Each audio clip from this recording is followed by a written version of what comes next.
Halo, selamat datang kembali. Hari ini kita akan ngobrolin sesuatu yang lagi mengubah wajah dunia bisnis secara fundamental. Serius, ini kayak pergeseran lempeng tektonik.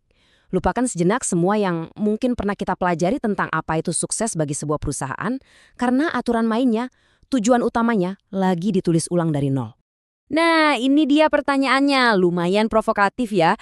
Soalnya kalau kita lihat ke belakang, puluhan tahun lalu jawabannya kayaknya cuma satu. Ya iyalah, apalagi. Tapi zaman sekarang, dunia bisnis modern punya jawaban yang jauh-jauh lebih kompleks. Dan jujur aja, jauh lebih menarik. Itulah yang mau kita dalami sekarang. Jadi, gimana sih pergeseran besar ini bisa terjadi? Oke, di bagian pertama ini, kita akan coba lihat lebih jauh dari sekedar angka laba rugi. Kita bakal ngebahas pandangan yang lebih utuh tentang apa sih arti sukses yang sesungguhnya di abad ke-21 ini. Nah, ini dia inti perbedaannya. Dulu, fokus utamanya itu cuma satu, bikin pemegang saham senang dengan keuntungan secepat-cepatnya. Titik. Tapi sekarang, permainannya udah beda banget.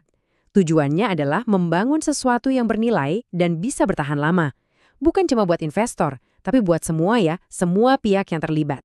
Dari pergeseran tadi, muncullah sebuah konsep inti yang benar-benar mendefinisikan ulang apa itu nilai dalam bisnis.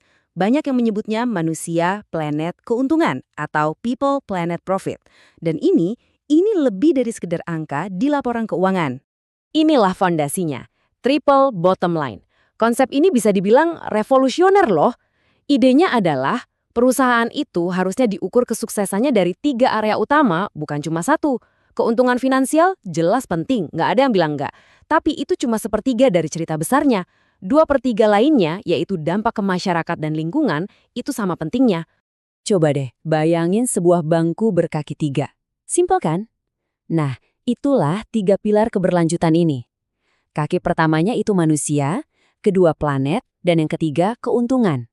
Logikanya sederhana aja. Kalau mau bisnisnya stabil dan awet untuk jangka panjang, ya ketiga kakinya harus sama-sama kokoh. Coba aja satu kakinya goyang, pasti langsung ambruk kan? Ini analogi yang pas banget. Punya kerangka kerja itu bagus, tapi pertanyaannya, apa yang jadi motor penggeraknya? Di bagian ini kita akan bahas kenapanya. Kita akan lihat hati nurani di balik strategi ini, nilai-nilai etis dan sosial yang jadi mesin pendorongnya. Ini poin yang penting banget. Ini bukan soal donasi atau kegiatan amal ya. Konsep shared value atau nilai bersama ini adalah tentang mencari peluang bisnis dengan cara menyelesaikan masalah sosial. Jadi, ini situasi win-win. Perusahaan bisa untung, masyarakat juga terbantu. Keren kan? Kalau shared value itu ibaratnya menyuntikkan misi sosial ke bisnis yang udah ada. Nah, kewirausahaan sosial ini naik satu level lagi. Di sini, bisnisnya itu dibangun dari awal dengan tujuan utama untuk menyelesaikan masalah sosial atau lingkungan. Dampak positif itu tujuannya, keuntungan itu cuma alat untuk mencapai tujuan itu. Tentu aja, dalam prakteknya, menghadapi isu-isu kayak gini tuh nggak gampang. Pasti banyak dilema. Makanya, kerangka kerja etis seperti ini jadi penting banget. Ini kayak peta jalan yang sistematis. Buat perusahaan, waktu harus ngambil keputusan yang rumit, biar setiap langkahnya tetap sejalan sama prinsip tanggung jawab. Oke, kita udah bahas konsepnya, udah bahas juga etika di baliknya. Sekarang, ayo kita lebih praktis lagi. Kita akan lihat kerangka kerja yang benar-benar dipakai perusahaan untuk memasukkan nilai keberlanjutan ini langsung ke jantung strategi bisnis mereka. Nah, ini dia pertanyaan jutaan dolarnya. Gimana caranya kita bedain mana perusahaan yang beneran tulus sama yang cuma, pencitraan aja? Jawabannya ada di pengukuran. Kita butuh cara yang jelas dan standar untuk menilai dampaknya secara nyata. Dan inilah rapornya, kerangka ESG. Anggap aja ini cara investor dan kita semua buat menilai kinerja perusahaan di luar laporan keuangan. Gampang kok ngapalinnya. E itu environmental atau lingkungan. Gimana sih mereka menjaga alam? S itu social atau sosial, gimana mereka memperlakukan karyawan dan masyarakat.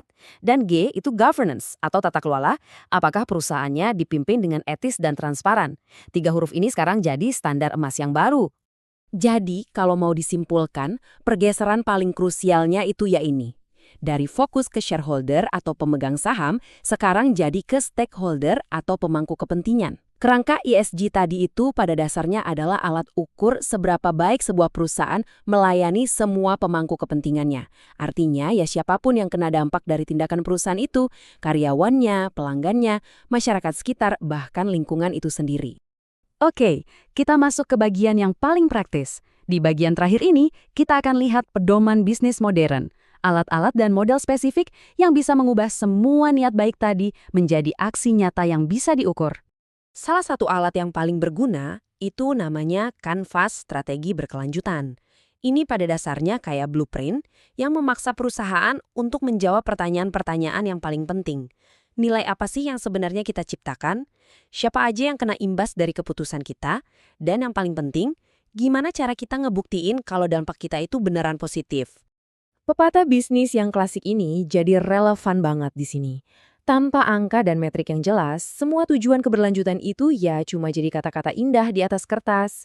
Kalau mau bikin perubahan yang nyata, kita butuh angka. Dan ini contoh konkretnya, sebuah KPI sosial atau Key Performance Indicator. Daripada cuma bilang, kami peduli soal air. Perusahaan yang serius akan bilang, kami berkomitmen mengurangi penggunaan air oleh masyarakat sebesar 40% pada tahun 2030. Nah, ini yang mengubah tujuan yang abstrak jadi target yang jelas, terukur, dan bisa ditagih pertanggungjawabannya. Jadi, semua ini membawa kita ke sebuah pertanyaan penutup.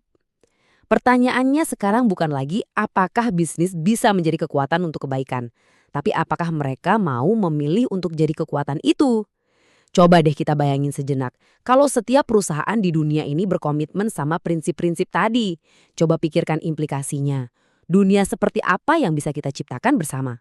Terima kasih sudah menyimak.